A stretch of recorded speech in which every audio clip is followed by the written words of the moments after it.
আমাৰ মুখ্যমন্ত্ৰী হিমন্ত বিশ্ব শৰ্মা জীয়াই থাকালৈকে কোনেও আমাৰ বাল বিভাকান কৰিব নোৱাৰে ঠিক আছে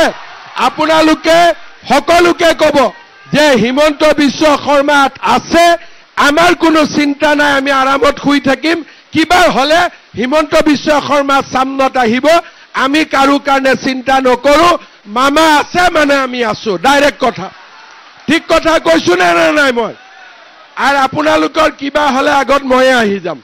গতিকে আপোনালোকৰ কোনো টেনশন নাই এবিলাক চিন্তাই নকৰিব আমি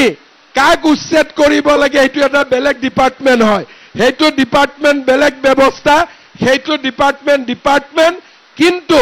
আমাৰ ভাৰতীয় মানুহ অসমীয়া মানুহ কোনেও কেতিয়াও এভিকশন হ'ব নোৱাৰে এই কথাটো আপোনালোকে লিখি লওক আমাৰ মুখ্যমন্ত্ৰী হিমন্ত বিশ্ব শৰ্মা জীয়াই থাকালৈকে কোনেও আমাৰ বাল বিভাকান কৰিব নোৱাৰে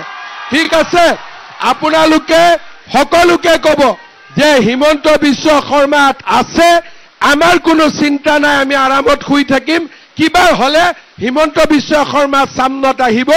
আমি কাৰো কাৰণে চিন্তা নকৰো মামা আছে মানে আমি আছো ডাইৰেক্ট কথা ঠিক কথা কৈছো না নাই মই আৰ আপোনালোকৰ কিবা হলে আগত ময়ে আহি যাম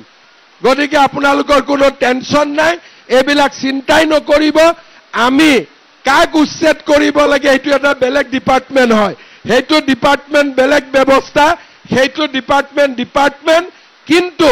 আমাৰ ভাৰতীয় মানুহ অসমীয়া মানুহ কোনেও কেতিয়াও এভিকশন হ'ব নোৱাৰে এই কথাটো আপোনালোকে লিখি লওক আমাৰ মুখ্যমন্ত্ৰী হিমন্ত বিশ্ব শৰ্মা জীয়াই থাকালৈকে কোনেও আমাৰ বাল বিভাকান কৰিব নোৱাৰে ঠিক আছে আপোনালোকে সকলোকে ক'ব যে হিমন্ত বিশ্ব শৰ্মা আছে আমাৰ কোনো চিন্তা নাই আমি আৰামত শুই থাকিম কিবা হলে হিমন্ত বিশ্ব শৰ্মা সামনত আহিব আমি কাৰো কাৰণে চিন্তা নকৰো মামা আছে মানে আমি আছো ডাইৰেক্ট কথা ঠিক কথা কৈছো না নাই মই আৰ আপোনালোকৰ কিবা হলে আগত ময়ে আহি যাম গতিকে আপোনালোকৰ কোনো টেনশন নাই এবিলাক চিন্তাই নকৰিব আমি কাক উচ্ছেদ কৰিব লাগে এটো এটা বেলেগ ডিপাৰ্টমেন্ট হয় হেতু ডিপাৰ্টমেন্ট বেলেগ ব্যৱস্থা হেতু ডিপাৰ্টমেন্ট কিন্তু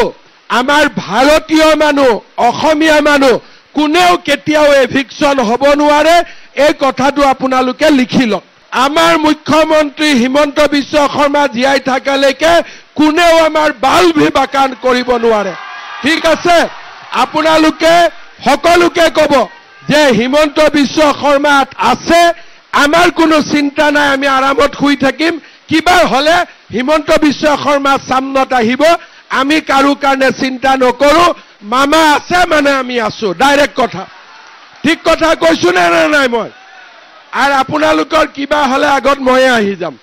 গতিকে আপোনালোকৰ কোনো টেনশন নাই এবিলাক চিন্তাই নকৰিব আমি কাক উচ্ছেদ কৰিব লাগে এটো এটা বেলেগ ডিপাৰ্টমেন্ট হয় হেতু ডিপাৰ্টমেন্ট বেলেগ ব্যৱস্থা হেতু ডিপাৰ্টমেন্ট কিন্তু আমাৰ ভাৰতীয় মানুহ অসমীয়া মানুহ কোনেও কেতিয়াও এভিকশন হ'ব নোৱাৰে